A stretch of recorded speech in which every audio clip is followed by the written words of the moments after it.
Right, so these two squeegees here have super glue on the rubber. Now this rubber is the very old, very supple Mormon rubber. Works great in channels over 16 inches. So I put a lot of super glue here on this rubber because this rubber's been used twice in different size channels. It was in a 22 inch and I put it in a 16 inch.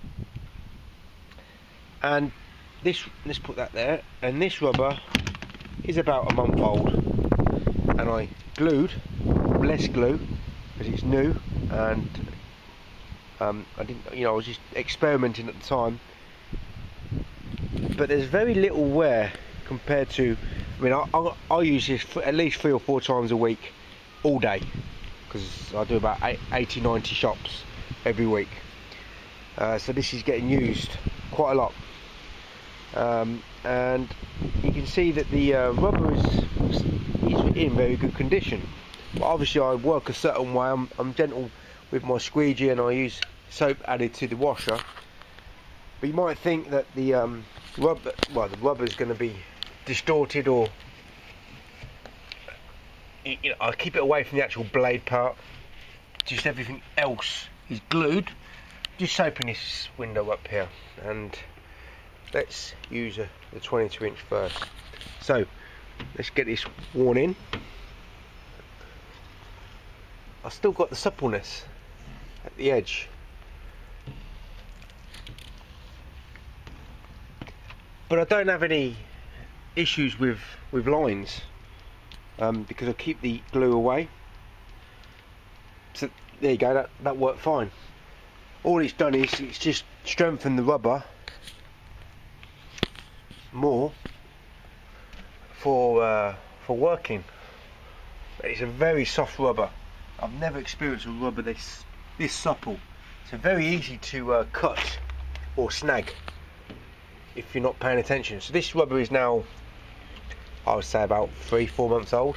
It's been used 3-4 months solidly, and although it doesn't glide as well as this because that rubber is a bit newer, the edges, no lines whatsoever, no lines, just works fine. So all I've done is,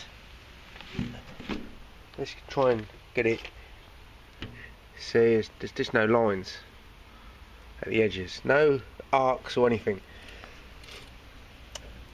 It's just a way to make your rubber last even longer.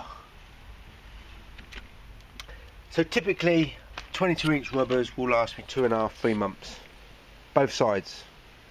I'm hoping to get 4 months out of it now, 2 months per side. It's already done a month, and I'm happy with that. I did ruin this. The very first time I used it, I must have caught it on something sharp because it pulled and it slit the rubber. So that's why I glued the rubber back together, and I thought, well, I'll do it this side as well, and it just worked really good. It's like more robust, let's say. Don't put any rubber anywhere else, just here and here, just away from the very top of the blade, and just keep it just a little bit away from the blade, just so that level edge is very smooth. So all underneath and at the edge there is reinforced, but the blade stays, the actual edge blade stays the same.